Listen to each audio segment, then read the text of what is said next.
হিন্দু ভাইদের প্রতি আদাব। আমরা এখানে এসেছি নির্দিষ্ট কিছু কার্যক্রম নিয়ে।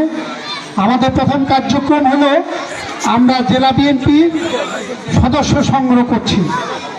আমাদের ৩ নম্বর ওয়ার্ড থেকে 400 সদস্য সংগ্রহ করব, এর বেশি হলেও সমস্যা নাই। আমরা মা ভাই বোনদের সকলকে আমাদের সদস্য সংগ্রহে আওতাধীন করছি। কারণ এই ইউনিয়নের ৩ নম্বর ওয়ার্ডে আমাদের বিএনপি কতজন লোক, কতজন নেতৃবৃন্দ আছে তা আমরা সদস্যের মাধ্যমে এই ফর্মের মাধ্যমে অন্তর্ভুক্ত করছি। এই অন্তর্ভুক্তির নির্দেশ আমাদের আগামী রাষ্ট্রনায়ক দেশনায়ক তারেক রহমানের। এই অন্তর্ভুক্তির নির্দেশ আমাদের নীলফামারী অভিভাবক ইঞ্জিনিয়ার শাহিন ইসলাম চৌধুরী তুহিন ভাইয়ের নির্দেশ। আমরা এই নির্দেশনা পালনের জন্য এসেছি। পক্ষান্তরে এই নির্দেশনার কাজ করছি সংগঠনকে গতিশীল করার জন্য, মজবুত করার জন্য। আরেকটা কাজ করছি যে আমরা আগামী ফেব্রুয়ারি মাসে আমাদের নির্বাচন, সেই নির্বাচনে ধানের শীষ প্রতীকের কাজ করছি। আমরা ধানের শীষ প্রতীককে সারা বাংলাদেশে যেভাবে ধানের শীষ প্রতীক নিয়ে আমরা সরকার গঠন করবে, নীলফামারীতে যদি ধানের শীষ প্রতীক সরকারে না আসে, এমপি না হয়, তাহলে কি আমরা কাজ করতে পারবো? আমরা তাহলে কাজ করতে পারবো এটা পারবো না, এটা সবাই জানে। আমরা কাজ করতে চাই, আমরা নীলফামারী বাসীর কাজ করতে চাই, আমরা টুপামারি বাসীর কাজ করতে চাই, আমরা মা বোনদের কাজ করতে চাই, আমরা সনাতনী ভাই বোনদের কাজ করতে চাই, আমরা সনাতনীদের জন্য কাজ করতে চাই। আমি বক্তব্য দেওয়ার আগে আপনাদের হাতে একটা লিফলেট হাতে গিয়েছে। লিফলেটের পিছনে দেখবেন যে আমাদের দেশনায়ক তারেক রহমান 31টা দফা দিয়েছে।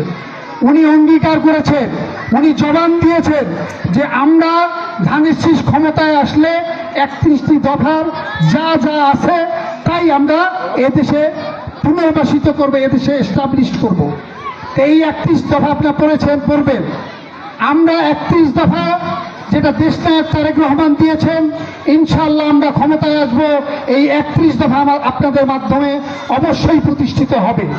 কিন্তু আমরা ওই পার্লামেন্টে যদি না থাকি, আমরা যদি বলতে না পারি, আমাদের নেতা থেকে না জানাতে না পারি, তাইলে কি আমরা এই 31 দফাকে নিয়ে আসতে পারবো? আমরা এই 31 দফাকেও নিয়ে আসতে পারবো না।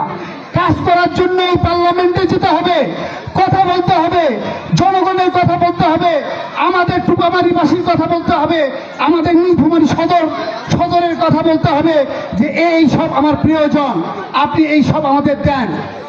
এইসব চেয়ে নিতে হয়, কাজ করার আগ্রহ থাকতে হয়। আপনাদের কাছে আমি আহ্বান জানাই, আমি আপনাদের কাজ করতে চাই।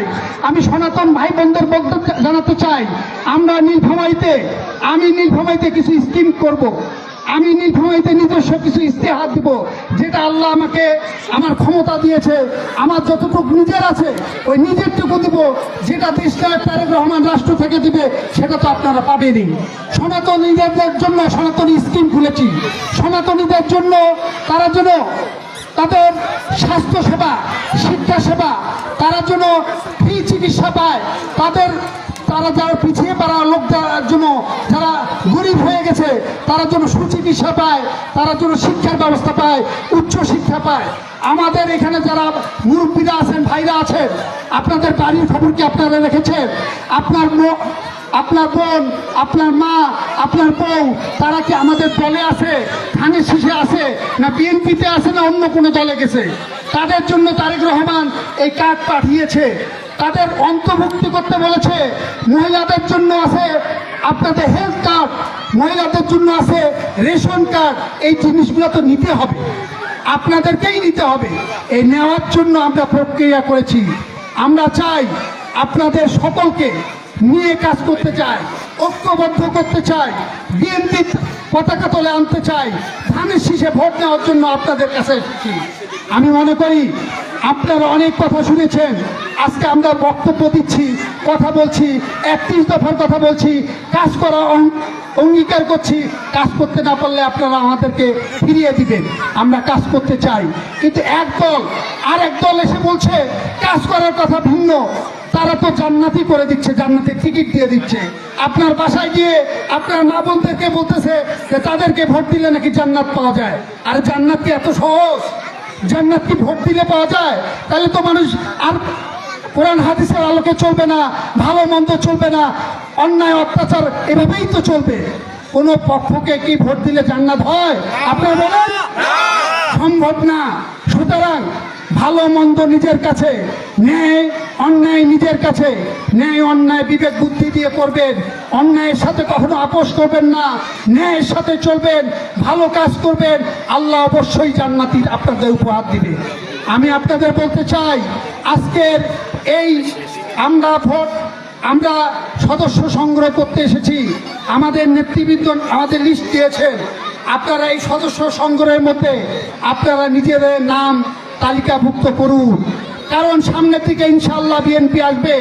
আপনারা নীলফামারীতে বিএনপিকে আনার জন্য, ধানের শীষকে আনার জন্য আমি একক কাজ করলে হবে না, আপনাদেরকে ঐক্যবদ্ধ হয়ে কাজ করতে হবে। আপনারা আমাদেরকে একবার সুযোগ দিন। নীলফামারী জন্মের পর থেকে ধানের শীষ, নীলফামারী জন্মের পর থেকে বিএনপি কখনো ক্ষমতা আসেনি। আমি সনাতন ভাইদের বলতে চাই, আপনাদের বলতে চাই, একবার সুযোগ চাই, কাজ করতে চাই আপনাদের। আপনারা কখনো কোনো দলের ম্যান্ডেট হয়ে নিয়ে আসেন নেই। একবার নিজেকে আমাদের জন্য তৈরি করুন, ধানের শীষকে প্রতিষ্ঠিত করুন, নীলফামারীকে ধানের শীষেরকে একবার প্রতিষ্ঠিত করে দেখান। আপনাদের কোনো কাজ, কোনো অন্যায় যদি আপনাদের হয়ে থাকে, সেই অন্যায়ের প্রতিকার আমরা ইনশাল্লাহ করব।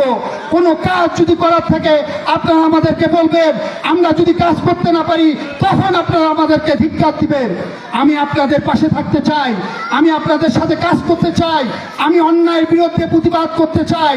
এই সমস্ত কাজ করার জন্য পার্লামেন্টে যেতে হয়, আপনাদের ভোট চাই। সুতরাং আপনাদের সকলে এই ঐক্যবদ্ধ হয়ে ভোটের আহ্বান জানাচ্ছি।